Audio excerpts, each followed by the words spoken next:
खबर है, breaking news है, इसने पूरे पाकिस्तान को हिलाकर रख दिया है। पाकिस्तान में खौफनाक किस्म का खौफनाक क्राइसिस इस वक्त जन्म ले रहा है। पाकिस्तान के अंदर इदारे कोलैप्स कर रहे हैं, तबाही मची हुई है, पूरा निजाम पाकिस्तान का कोलैप्स कर रहा है। वो निजाम जो इमरान खान के पीछे गया था, खान के साथ माथा लगाया था, लेकिन अब निजाम बाकायदा से कोलैप्स होता हुआ पाकिस्तान के अंदर महसूस हो रहा है। खौफ फैला हुआ है, अनसर्टेनिटी है।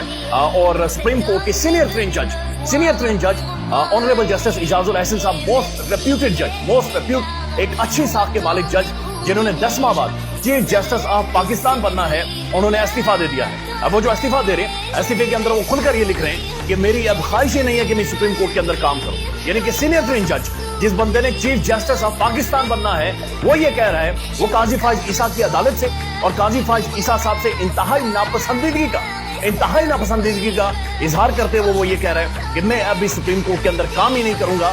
मुझे घिन महसूस होती है, उस तासुर ऐसा महसूस हो रहा है कि वो कह रहे हैं कि मुझे घिन महसूस होती है और मैं इस्तीफा दे रहा हूं। यानी एक सीनियर ट्रेन शख्सियत, मोस्ट रेप्यूटेड जज, और किसी भी जज के लिए ख्वाब होता है चीफ जस्टिस ऑफ पाकिस्तान बने।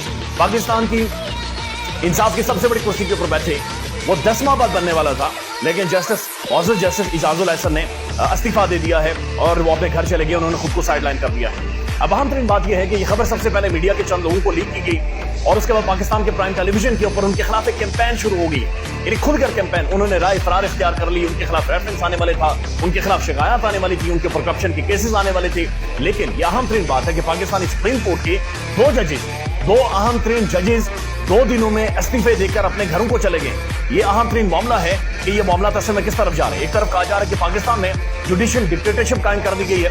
काजी फाइज ईसा साहब ने पाकिस्तान की सुप्रीम कोर्ट को, जुडिशियल निजाम को टेक ओवर कर लिया है और उन्होंने तबाही मचाई हुई है। मुल्क के अंदर जो नाइंसाफियां, ह्यूमन राइट वायलेशन हो रही हैं, तबाही मची हुई है पाकिस्तान के अंदर। और कहा जा रहा है कि तमाम तर जजेस हॉस्टेजेस हैं और काजी फाइज ईसा साहब ने एक डिक्टेटरशिप, जुडिशियल डिक्टेटरशिप इस मुल्क के अंदर कायम कर दी है।